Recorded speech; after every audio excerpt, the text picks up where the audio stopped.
पे ball middle हो गया, तो अब तुम कह दो कि विकेट में स्पिन ज्यादा है, विकेट में अनइवन बाउंस है। ये ऐसी कई विकेटों पे भरपूर रन बना चुका है, but unfortunately for Indian cricket team, देखें 46 रन की रिकवरी के बाद 402 बनवाना, ये इंडिया की मुझे वो हार की, देखो 46 तो एक अनहोनी थी, हमने रोहित शर्मा साहब की बात भी मान ली कि भाई 46 रन हुए, bad day at the office, लेकिन असल बुरा दिन ऑफिस में आपके आया जब आपने 256 या 255 फॉर 7 कर 402 करवा दिया, जब साउथी खड़ा हो गया रचिन रविंद्र के साथ। एक विकेट पार्टनरशिप है ना, तो ये पिच थोड़ा न्यूजीलैंड के लोअर ऑर्डर को भी सपोर्ट दे रही थी, ट्रू सॉर्ट ऑफ विकेट थी। बारिश और वेदर ने इस विकेट को फटने नहीं दिया, स्पिन भी नहीं होने दिया उस तरह से, क्योंकि न्यूजीलैंड ने एजाज पटेल द्वारा 1-2 विकेट्स तो ली, पर अगर आप देखें जायसवाल अपनी गलती से आउट हुआ, आप रोहित शर्मा का देखें तो आई थिंक के most unlucky dismissal of the year, अगर हम एक नाम और एक टर्म दें कि most unlucky dismissal of the year कौन सा है,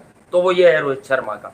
जिस तरह वो प्लेड ऑन हुए रोहित शर्मा साहब, और रोहित शर्मा देखो यार, अब अगर मगर की बात नहीं है, लेकिन वो जिस तरह की क्रिकेट खेल रहे थे, रोहित शर्मा से बैंग बैंग बैंग करते हैं मारा मारा, लेकिन जिस कंसंट्रेशन के साथ वो बैटिंग कर रहे थे पहली इनिंग में, definitely he was also eyeing कि यार मैं अपने ही 130 40 50 करूं, बड़ा शतक आता। फिर विराट कोहली, हाँ रोने धोने की बात स्टार्ट में कर देना बुरी बात है। कल के दिन शाम में एक अजीबो गरीब वाकया हुआ कि भैया जब वो क्लाउड आता है तब ना लाइट मीटर निकला और विराट कोहली लास्ट बॉल पर चलते बने ग्लेन फिलिप्स की। कल जब इंडिया की बारी सिमटी और वेदर ऐसी थी, फोरकास्ट ऐसी थी, तो विकेट्स ले सकते थे, ग्लूमी कंडीशंस थी, बुमराह ने मतलब बॉल संभाला, 4 बॉलें कर दी इंडिया ने, उसके बाद मतलब एम्पायर लाइट ऑफर बल्लेबाजों को कर रहे। देखिए बड़ा अजीब सा लगा था मुझे भाई, मैं ये नहीं कह रहा इंडिया मैच जीत जाता, बट आपने उनसे ये मार्जिन लिया, तो एक दिन पहले आपने गिलेन फिलिप्स का ओवर क्यों फिकवा दिया कि वो मीडियम पेसर है, विराट को भी बॉल साइड नहीं हो रहा था। भैया रचिन का रगड़ा दे रगड़ा, वो बच्चा जब रगड़ेगा तो बदतर रगड़ेगा, और जापानी कोशिश कर रही है कि किसी तरीके से सेम पिच बन जाए पिंडी के अंदर, और इस दफा तो खीर ही होगी। पहले मुल्तान की पिच को बनाया गया था 2 बहुत बड़े पंखे लगा के, इस दफा पिंडी के पिच के ऊपर पंखे तो लगे हैं, लेकिन उसके साथ जो चीज है वो बड़ी ग्रेट है। उन्होंने पिच के आगे और पीछे ब्लैक कलर के हर्डल्स लगाए हैं, और उसके दरमियान के अंदर पंखे रखे, और पंखों के पीछे रखे हैं हीटर्स। मतलब कि आप जब रेस्टोरेंट के अंदर जाते हैं, सर्दियों के अंदर हीटर आपको देखने को मिलते हैं जिनका सेक होता है हर तरफ जा रहा होता है, उस तरह के 2 हीटर एक एंड के ऊपर, 2 हीटर एक एंड के ऊपर। फिर मजे की चीज यह है कि हीटर के आगे पंखे रखे हैं, ताकि जो हीटर का सेक है वो पंखे की थ्रो के अंदर आए और पिच के ऊपर जाए। पिच के ऊपर जितना सेक पड़े, पिच जो है वो फटे, किसी तरीके से सूख जाए, ड्राई हो जाए, और ये स्पिन विकेट बन जाए। तो स्पिन विकेट बनाने के लिए सब कुछ किया जा रहा है अगेंस्ट इंग्लैंड। क्या पाकिस्तान इसके अंदर कामयाब हो जाएगा? आई विश के हो जाए। एटलीस्ट एफर्ट्स किए जा रहे हैं स्पिन विकेट बनाने के अंदर, और बनानी भी चाहिए, क्योंकि पाकिस्तान के पास और कोई चारा नहीं है। अगर मैच जीतना है तो फिर ऐसे ही आप जीतेंगे, तो फिर मैच नहीं आप जीत पाएंगे। सिमिलरली अगर मैं बात करूं, आज हो जाएगा पाकिस्तान का स्क्वाड अनाउंस। पाक का स्क्वाड अगेंस्ट ऑस्ट्रेलिया आज अनाउंस होने जा रहा है, जिसके अंदर मोस्ट प्रोबेबली मोहम्मद रिजवान जो है आपको व्हाइट बॉल के कप्तान नजर आएंगे। मोहम्मद रिजवान ने कंडीशन रखी थी, उन्होंने कहा था कि देखिए मैं कप्तानी तब लूंगा जब मुझे इख्तियार मिलेगा टीम को सिलेक्ट करने का। अब पीसीबी ने जो फैसला किया है कि अब से कप्तान और कोच का हाथ नहीं होगा, ये गलत है।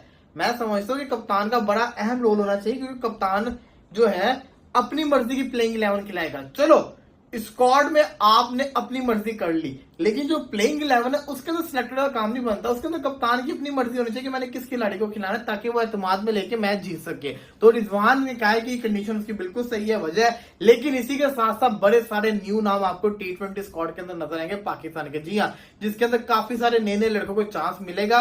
और ये भी फैसला किया गया जो जिम्बाब्वे के अगेंस्ट सीरीज आ रही है उसके अंदर, तो मुझे लगता है केएल राहुल एक ही चीज डिजर्व करता है कि इसको मेन स्क्वाड से रिलीज करके रणजी के ग्राइंड में दोबारा भेजा जाए, क्योंकि टेक्निकलिटी के स्केल के ऊपर या स्किल या क्वालिटी की स्केल के ऊपर तो मेरे ख्याल से कोई क्वेश्चन मार्क है नहीं केएल राहुल के, लेकिन टेम्परामेंट के स्केल के ऊपर मेरे ख्याल से केएल राहुल बहुत ज्यादा लैक कर रहा है, और अब वो वक्त आ चुका है कि he shouldn't be carried forward and he should be sent directly into the Ranji grind. First class season चल रहा है, जाएं और वहां जाके परफॉर्म करें, अपने कॉन्फिडेंस को रीगेन करें, क्योंकि यहाँ कल अगर मैं एक अप्रोच देखूं कि 5 बल्लेबाज जो ऊपर से आए थे टॉप 5, रोहित, यशस्वी, विराट, सरफराज, पंत, उन 5 की अप्रोच डिफरेंट थी और निचले वाले 5 की अप्रोच इंटायरली डिफरेंट थी। ऊपर वाले 5 जो आए थे वो रन्स बनाने आए थे, नीचे वाले जो 5 आए थे वो विकेटों को रोकने आए थे। कल वो जो फेज आया अगली नई बॉल के साथ, वो बड़ी कमाल बॉलिंग की है न्यूजीलैंड ने, जो उनकी स्पिरिट्स थी, क्योंकि इतना फेटा खाने के बाद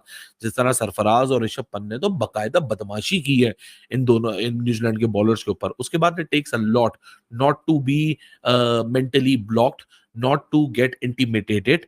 और नई बॉल के साथ जिस तरह न्यूजीलैंड आया निकल के, और जो न्यूजीलैंड के प्लान्स थे, टॉम लेथम था और केन विलियमसन का ना होना वैसे एक बहुत बड़ा साइकोलॉजिकल डैमेज था।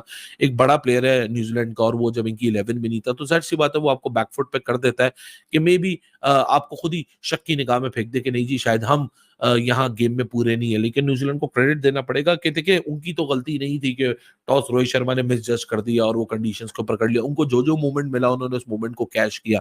But going back and looking from the Indian perspective, 46 के बाद मेरे ख्याल से जिस तरह सरफराज और ऋषभ पंत ने बाउंस बैक किया है, it speaks volume of their character. 150 run Sarfaraz के मेडन सेंचुरी आई 7वीं टेस्ट इनिंग्स के अंदर, 8वीं टेस्ट इनिंग्स के अंदर, और दूसरी तरफ ऋषभ पंत ने 99 पे आउट हुआ।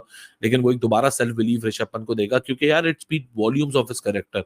क्योंकि पहले दिन ही आप सबने देखा था घुटने पे बॉल लगी, इतना घुटना सूजा हुआ था, लिम करता हुआ, लोगों के कंधों पे चढ़ता हुआ वो ग्राउंड से बाहर गया।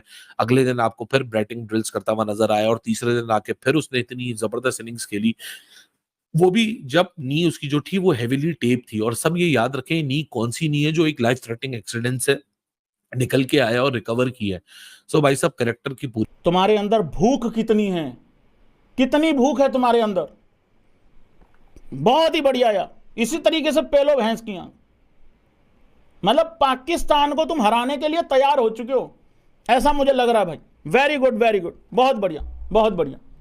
हाँ, सुखाओ सुखाओ सुखाओ, पिच सुखाओ। तुम हीटर लगा रखे हैं ना दोनों तरफ, देख लो बेटे। मैं कह रहा हूं एक बार इंग्लैंड ना टॉस जीत जाए, एक बार इंग्लैंड टॉस जीत जाए, फिर देखो तुम्हारा क्या होता है। भाई लोगों एक बारी देखिए यार, ये गलत है। मेरी यार बबरी के खिलाफ, एक ढेंचे के खिलाफ इतनी बड़ी साजिश क्यों कर रहे हो?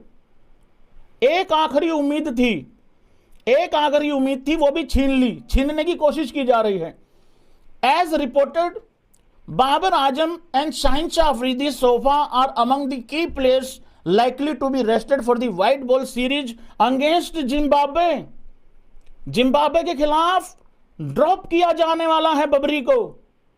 नहीं, शाहिन शाह अफरीदी का तो फिर भी ठीक है, वो तो चुम्मा निकाल ही लेता है अपना टेलेंडर को आउट करके भी। बाबर का क्या यार, बाबर फिर किसके खिलाफ वापसी करेगा? जिम्बाब्वे के खिलाफ खिला नहीं रहे हो, T20 में जगह नहीं बन रही है, वनडे कम हो रहे हैं, टेस्ट से बाहर निकाल दिया, फिर बचा क्या? पजामा क्रिकेट बोर्ड, पजामा सलवार लीग।